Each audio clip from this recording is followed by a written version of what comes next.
So I've decided, if anyone's ever wondered why musicians are consistently or semi-chronically consistently or chronically semi-consistently on drugs, or resort to the use of drugs, illicit drugs, and some are illicit, some are illicit. I think it has to do with concert tours. I think it has to do with concert touring. Concert venue tours. Here's why. Okay, so I have written a collection of songs that could encompass an album. I'm still in the process of writing songs every once in a while. Every week or two I might write another song. It's becoming more intimate. But I've got my album pretty much ready. Here's the thing. I try to be humorous in everything I say and do. Everything I do, I try to be I bring some humor, but really, I'm not sure it's going to be all the humorous. I've just decided I have no intention of touring. I'm not going to get on a juggernaut that I can't continue with. And I think that's where the stress and pressure with musicians, I think it's the pressure is the juggernaut. I've used the term, quote, juggernaut, end quote. So what I mean by that is, when does a musician's career die or end? Well, either the musician has to die, or they have to stop producing new albums, or they have to dig their heels in as deep as the earth, like I'm going to have to do. When they say, I'm not going to tour, I would do a comedy show and I would whip out a song every once in a while. I would do a comedy show and then present a song or two or three or four. She dances all night long. But it would be a more sporadic thing. I'm not going to do a venue tour of like 150 cities or whatever. Or like 25 cities or whatever it is. No way. Not when I can't continue it. No.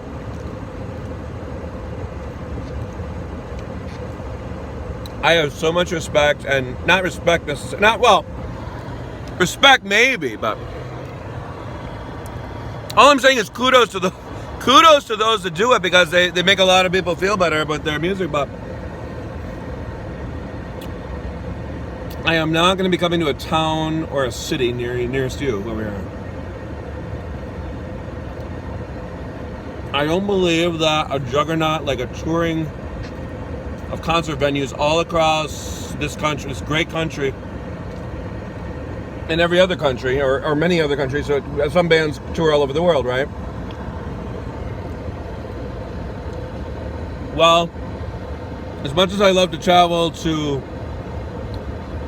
Central America and Europe, Western Europe, when I go to Western Europe, I want it to be on vacation.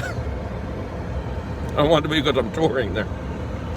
I don't want it to be because I'm touring there. Oh, and how many bands have either A, had a suicide, preventing the band from touring in the USA, or in the United States of America, or the drug use increases to the point where they never tour in the US, the United States of America. Or some version of United States bands that the opposite. They don't tour because something happens. Because the pressure and the pressures and the stresses are just compiling and piling up to the point where it's not sustainable. It's not they don't want to do it. Sometimes resulting in overdoses, extreme amounts of drugs, intentional suicide has happened as well. And I'm saying, I'm not gonna get on a juggernaut like that. I can't control. No, that I can't stop.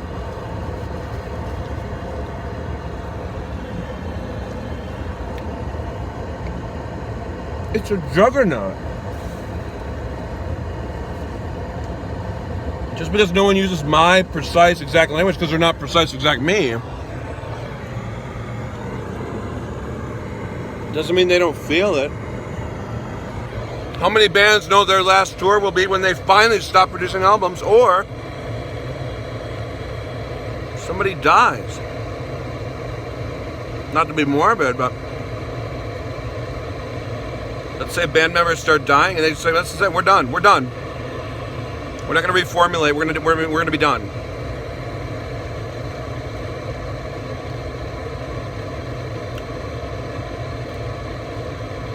I don't know. I non-hasten to bring this up. I'm not going to bring it up. I just thought of something. Okay, let me be real brief about this one. No, rock didn't create drugs. I think musicians have historically turned to drugs. Musicians have historically turned to drugs because the pressures and the stresses of touring, specifically concert venue tours, to include lists of 25 to 50 cities at a time. Sometimes. It's absurd. And I'm horrible. I am not the poster boy for stress tolerance. I am not the poster boy for stress tolerance of pressure, like a pressurization tank.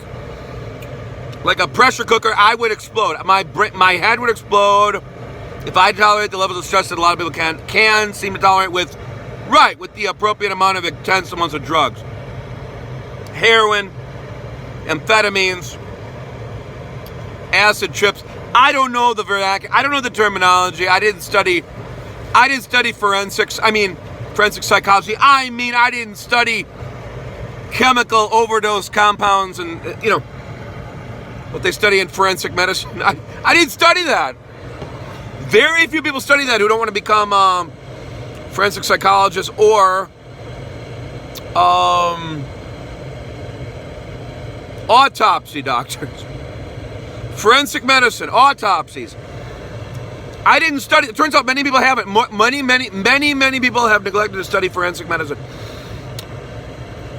And I must have missed that semester of Street Drugs 101, learning the popular and non-popular technical chemical names for these things, like methamphetamines and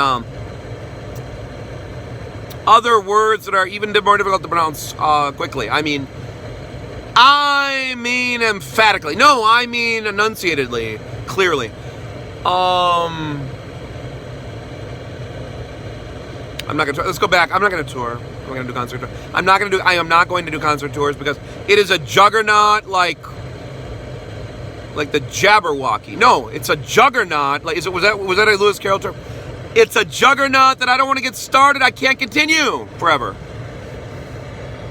I said musicians stop touring when their albums start dying, or when they stop producing new ones, or they never stop till all 5 band members die or something, or one of them dies and they have to reformulate.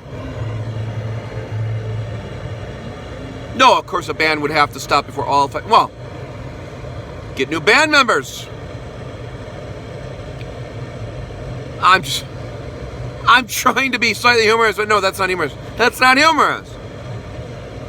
It causes a lot of pressure and stress on a non-feeble but vulnerable brain circuitry. Neurocircuitry is a term you may not have learned in grade school or in even like junior high school.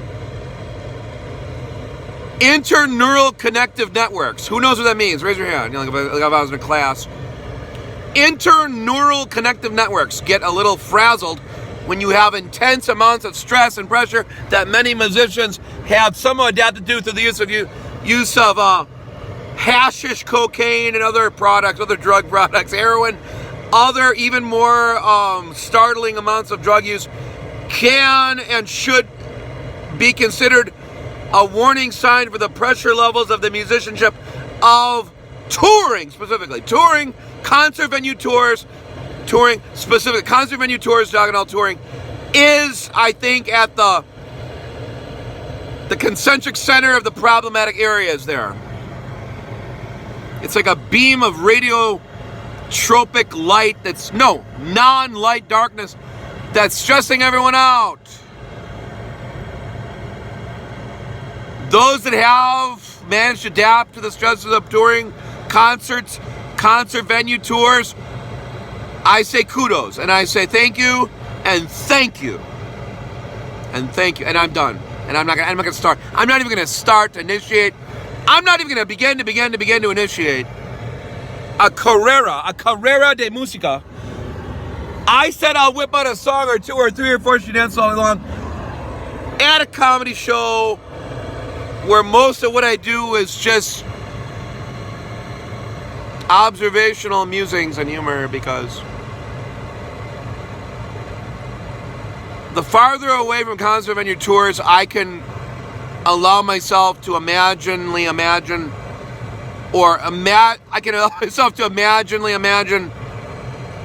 staying away from the term touring or quote touring, end quote. Okay, buenas noches.